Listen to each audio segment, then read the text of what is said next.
Cette image fait le tour des réseaux sociaux depuis ce matin. Le chien, berger allemand du sous-préfet d'Ayos, en attente d'être cuisiné à la sauce bouillon pimentée par les jeunes du quartier Macabo. Le chien du chef de terre a été arrêté puis égorgé avant de se retrouver dans la marmite. Que s'est-il réellement passé? C'est une histoire au Cambolex que Vision 4 s'apprête à vous raconter.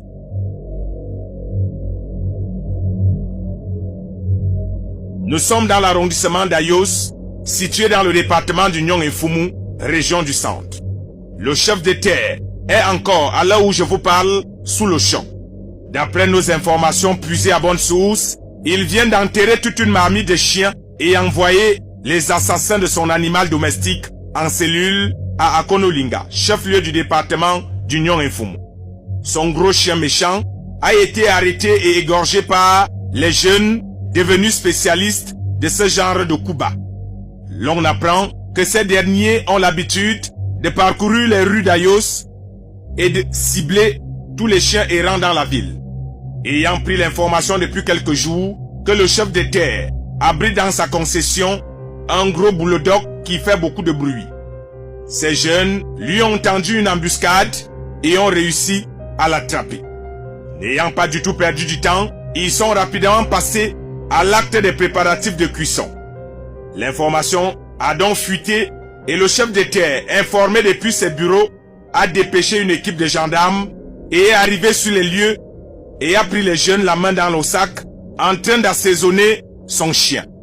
Les témoins font état d'un sous-préfet qui est tombé en sanglots, n'ayant pas pu retenir ses larmes, voyant comment son animal domestique est en train de bouillir dans une grosse marmite.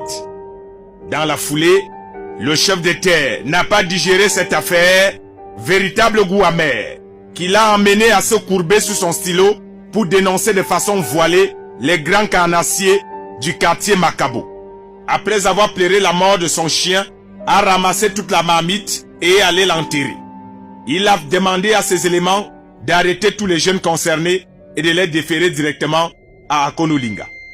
L'homme, ne s'arrêtant pas là, il va prendre la décision interdisant dès ce jour l'abattage, la vente et la consommation de la viande de chien, chat et tout animal domestique sur toute l'étendue de son unité de commandement. L'homme irait encore plus loin en rappelant que toute personne qui irait à l'encontre de cette décision s'expose à une amende allant de 50 000 à 500 000 francs. Incroyable mais vrai, ce qu'il faut dire, c'est que le chef de terre de l'arrondissement d'Ayos ne badine plus avec les animaux domestiques. Son chien bulldog n'est donc plus de ce monde, attrapé et égorgé par les jeunes du quartier Macabo qui n'ont pas eu l'occasion de le déguster.